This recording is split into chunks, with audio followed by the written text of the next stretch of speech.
to sew a classic shirt. Sewing for beginners. Sewing tutorials supported by AngelaKane.com membership, sewing pattern sales and fan funding. Part 1, the pattern and cutting out. I have lost count of the number of times I've made this classic.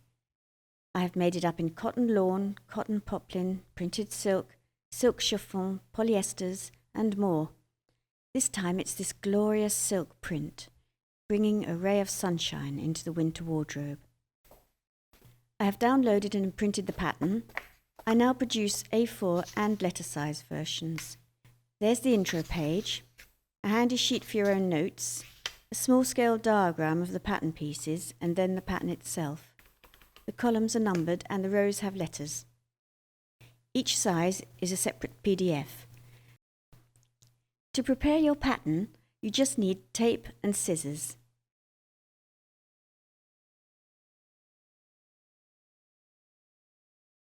For cutting out your fabric, you need pins, fabric shears.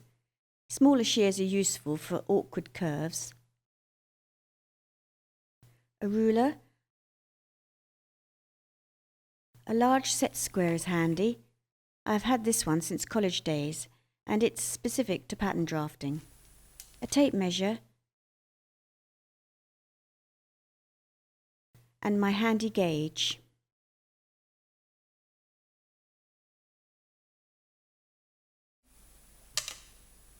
And for construction, you will need the pins,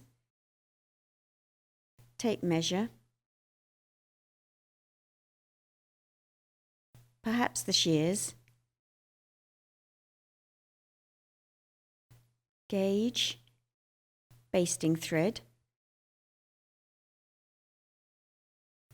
contrast thread for tailor tacks, machine thread most suited to your fabric, needles called sharps for hand sewing, a thimble.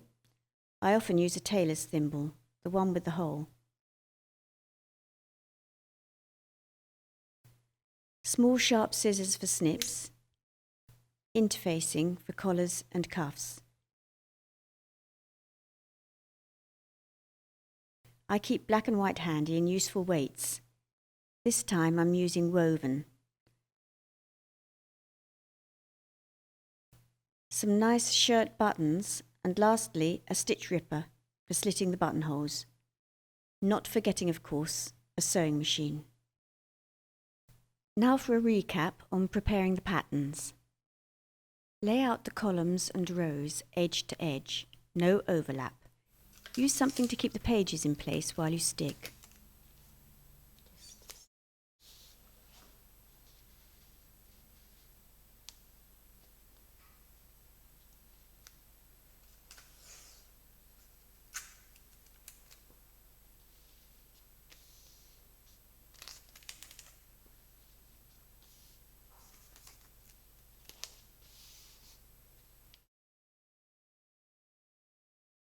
Don't forget, this is the seam line.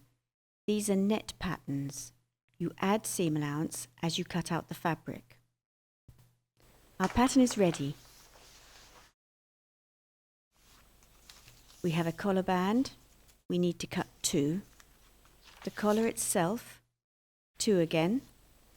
2 cuffs. Cut 2 sleeves. The shirt back is placed on a fold, so cut 1. And lastly, 2 shirt fronts.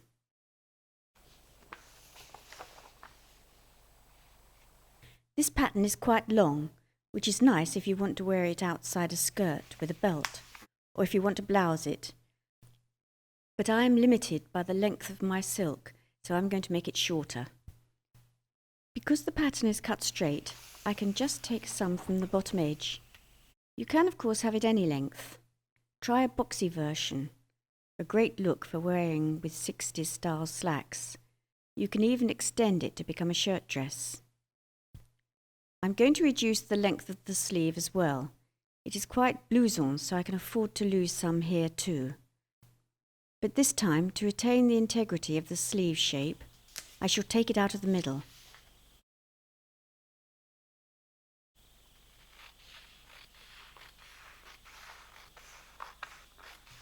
Three-quarters of an inch should do it.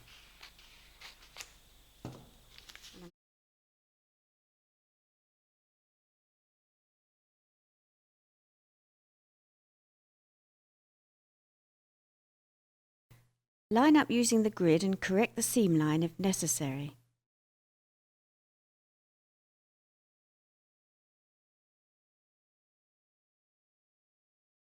This sleeve is comfortably wide.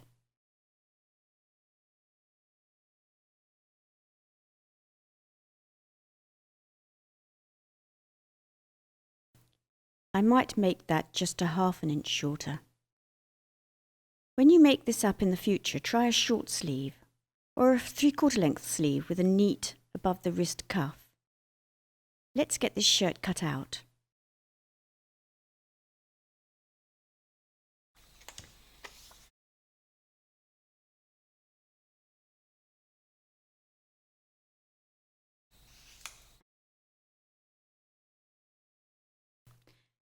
My silk is 44 inches, that's 110 centimetres wide, and I only have 2 meters in length.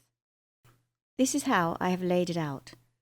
I have had to cut the collar and collarband pattern in half and place them on the fold. Cut out the large pieces but leave the collar stand and cuffs until later. You will see why. For more information on layouts, watch out for future videos. For news of up-and-coming videos, please subscribe to our channel. Transferring the pattern markings is the topic of the next video. Thank you very much for watching.